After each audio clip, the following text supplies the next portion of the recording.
In the cold grey skies above the Baltic Sea, a single Swedish fighter jet was about to rewrite the rules of modern air combat. The JAS-39 Gripen, sleek, fast, and underestimated by many, had just pulled off a move so precise, so unexpected, that it sent shockwaves from Stockholm all the way to the Pentagon's war rooms. This was not a test. This was not a drill. This was real. It started like any other routine NATO exercise. Multiple Allied aircraft in formation, practicing intercept maneuvers, radar tracking, and combat simulations. The United States had its most advanced stealth fighter, the F-35 Lightning II, in the air. Russia's radar systems were watching from afar. And in the middle of all this, the Gripen, a fighter often dismissed as budget compared to America's multi-million-dollar jets. But within seconds, everything changed. During a mock intercept, the Gripen pilot executed what's known in aviation circles as a snap lock, a lightning-fast radar and missile targeting sequence that can catch even stealth aircraft off guard. In under 3 seconds, the F-35's onboard systems registered a lock warning. The Pentagon's pride, the aircraft built to be virtually untouchable, had just been caught in the crosshairs of a jet costing less than a third of its price. On paper, this shouldn't have happened. The F-35's stealth design is supposed to reduce radar detection to near zero.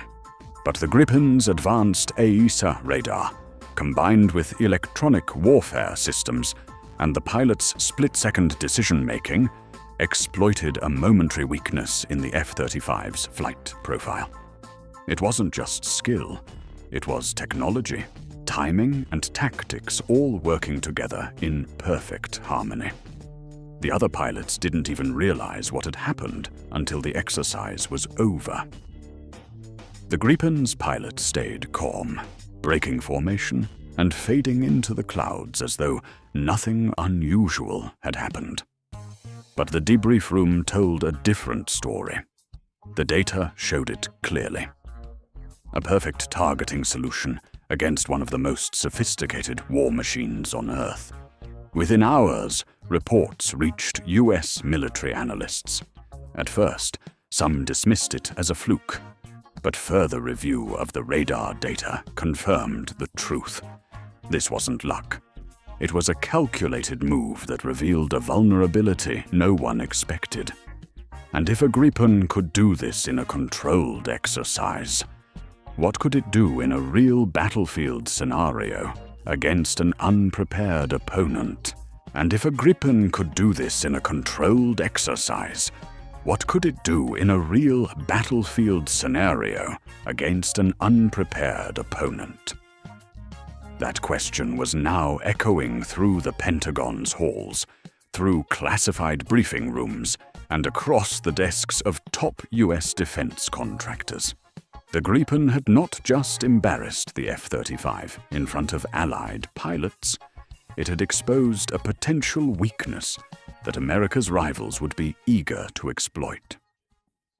For decades, the United States had dominated the skies, confident that its stealth fighters could evade detection and neutralize threats before being seen. Yet here was a smaller, cheaper aircraft built in Sweden, a country with a fraction of America's defense budget, showing that raw innovation and adaptability could rival sheer spending power. The Gripen's design philosophy was simple but brilliant: agility over brute force, electronics over sheer size, and adaptability over expensive complexity. The incident forced US analysts to re-examine the very foundation of stealth warfare. If advanced radar systems like the Gripen's could detect and track stealth aircraft under certain conditions, then the entire strategy of air superiority might need to change. Some quietly feared that the event was a warning. That future conflicts would no longer be won simply by having the most expensive jet in the sky. Meanwhile, in Sweden, the story was being told behind closed doors. Saab engineers and military officials knew they had proven something significant. They also knew that such a capability, if widely publicized, could make the Gripen even more attractive to foreign buyers. In a market dominated by the F-35, this single demonstration had just positioned the Swedish jet as a serious alternative for nations seeking top-tier performance without paying billions. But the Pentagon wasn't taking this lightly. Sources suggest that within days of the incident, US specialists began running simulations to replicate the Gripen's maneuver. They wanted to know if this was a rare set of perfect conditions or a repeatable, teachable tactic.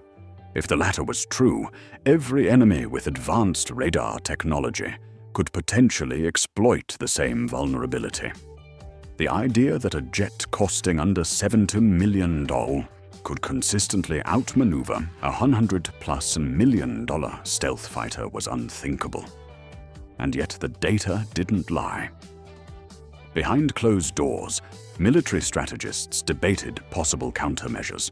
Should they update the F-35's software, modify its flight tactics, develop new jamming systems? Every option came with a price tag, and every delay increased the risk that this information could spread beyond allied nations. And somewhere in the skies, that same Gripen pilot, the one who made the move that shook the world, continued flying, training, and perfecting the art of turning stealth into a target. The skies had changed forever, and the Pentagon knew it. They weren't just reacting to a single incident anymore. They were preparing for a future where the hunter could become the hunted in the blink of an eye. They weren't just reacting to a single incident anymore.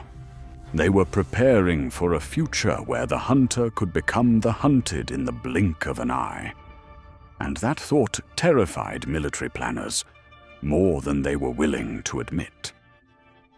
Inside the Pentagon, teams of engineers, tacticians, and intelligence officers began dissecting every frame of radar data from the exercise. They slowed it down, frame by frame, analyzing the exact moment the Gripen's sensors locked onto the F-35. What they saw was sobering. The Swedish jet had used a combination of advanced radar modes and electronic countermeasures, techniques specifically designed to bypass stealth advantages. The move wasn't reckless, it was calculated to the millisecond. In classified war games, Pentagon analysts started simulating scenarios where the Gripen's tactic was used not by an ally, but by an adversary. In these simulations, stealth aircraft, from F-35s to B-2 bombers, were suddenly at risk of being tracked and targeted before they could strike. The results sent shivers through the defense community. For decades, the mantra had been simple: if they can't see you, they can't hit you. But now the Gripen had proven there was a way to see the unseen. The political ripple effects were just as severe. NATO allies who had already ordered the F-35 began quietly asking questions. Could their multi-billion-dollar investment be compromised? Defense ministries in Europe and Asia started requesting more detailed reports on the exercise, while some even contacted Sweden directly, curious about the exact specifications of the Gripen's radar and electronic warfare suite. Officially, Sweden kept quiet, offering only vague statements about successful interoperability during training. Unofficially, whispers spread fast. The Gripen had pulled off something extraordinary. Meanwhile, Saab, the manufacturer of the Gripen, found itself at a crossroads. They could capitalize on the buzz, pushing the Gripen as the cost-effective fighter that could challenge even the world's most advanced jets.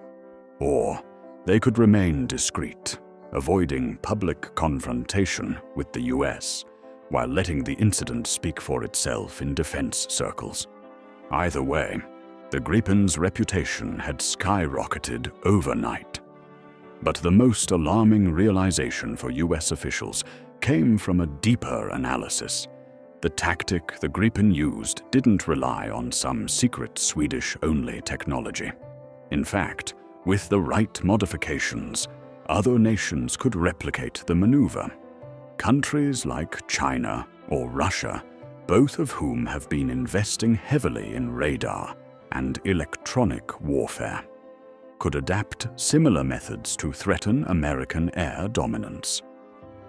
If that happened, every stealth mission, from reconnaissance flights to deep strike operations, would be at risk.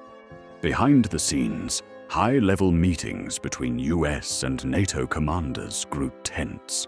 Some argued for immediate upgrades to the F-35's radar-absorbing coatings and software.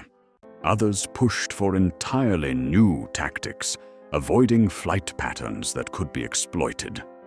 But everyone agreed on one thing. The Gripen had changed the conversation. It wasn't just about who had the best fighter jet anymore. It was about who could adapt fastest. And as the sun set over the Baltic Sea weeks later, the same Gripen pilot took to the skies again. This time, there were no exercises, no simulated battles. Just a lone fighter cutting through the clouds. Somewhere, thousands of miles away, in the heart of the Pentagon, analysts were still staring at the data from that day, still trying to answer the question that refused to go away. If the Gripen could do this once, what else could it do that no one had seen coming? The answer, they feared, might only reveal itself when it was far too late.